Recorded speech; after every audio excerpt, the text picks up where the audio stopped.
We now come to reading 14, Demand and Supply Analysis, Consumer Demand. Utility theory. Utility theory explains consumer choice and behavior by combining the consumer preference, which is indifference curves, with affordable choices, which is a budget constraint.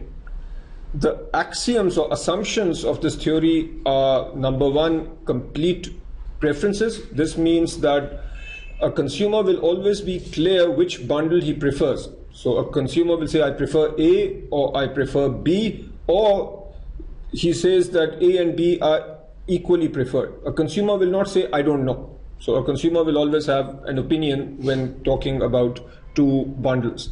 Transitive preferences means that if a consumer prefers A over B and B over C, then the consumer will prefer A over C.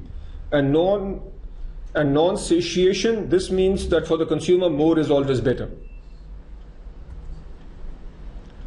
Indifference curves are sets of combinations or bundles of goods among which a consumer is indifferent. All bundles of goods along an indifference curve provide the same utility or the same level of happiness. Indifference curves slope downwards. So if you have two goods X and Y, then generally this is the shape of the indifference curve. So as you give up Y, you are equally happy if you have more of X. A bundle with less of one good must have more of the other good to be equally preferred. Indifference curves are convex towards the origin. So if you sit at the origin and look, the curves will be convex.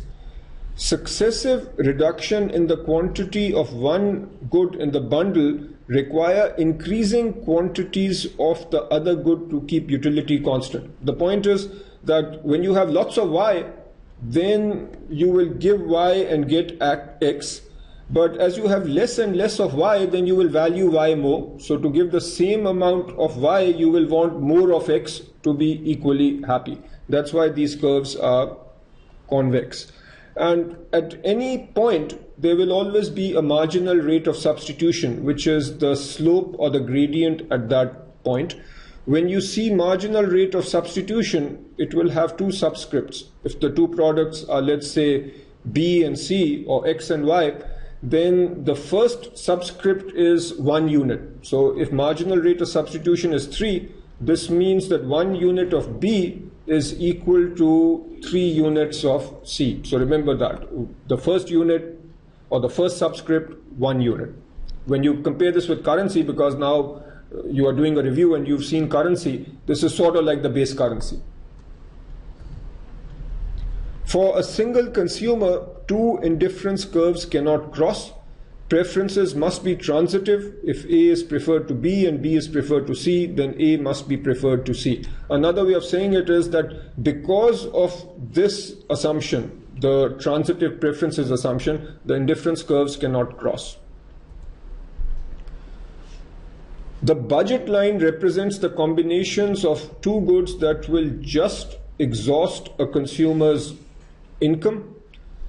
It bounds an area representing all affordable combinations of two goods at current prices. So this red line over here is the budget constraint. So to the left and bottom of this line is what is affordable.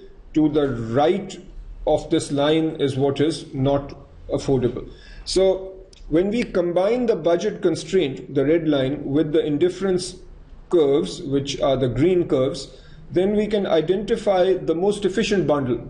So that most efficient bundle is where the budget line is tangent to an indifference curve. So notice this bundle E will give the highest level of utility. So a potential question on the exam will involve recognizing the slope of the budget constraint and setting that slope equal to the marginal rate of substitution. So here E is the optimal point. So this is the most preferred affordable bundle. Okay, so of all the affordable bundles, it's the one that the consumer would be happiest with. Point A represents the amount of quantity Y a consumer can get if he spends all his money on Y. point B represents the amount of X the consumer can get if he spends all his budget on B. C and D are possible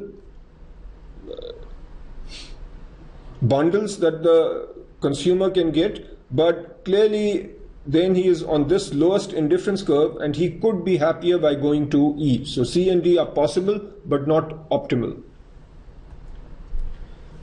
Income and substitution effect. When the price of good X decreases, then we will have both a substitution effect and an income effect. The substitution effect will always shift the consumption towards more units of X. But the income effect depends on the nature of the good. And let's understand why we have an income effect. If the price of good decreases, then in real terms you have more buying power, more income. So the impact of that higher real income is called the income effect. The income effect will cause more consumption of good X if X is a normal good. Income effect will cause less consumption of good X if good X is an inferior good. In the special case of a given good, the negative income effect will be greater than the positive substitution effect. This means that for a given good, a decrease in the price of good X will cause a decrease in its consumption. And this also means that we have a positively sloped demand curve.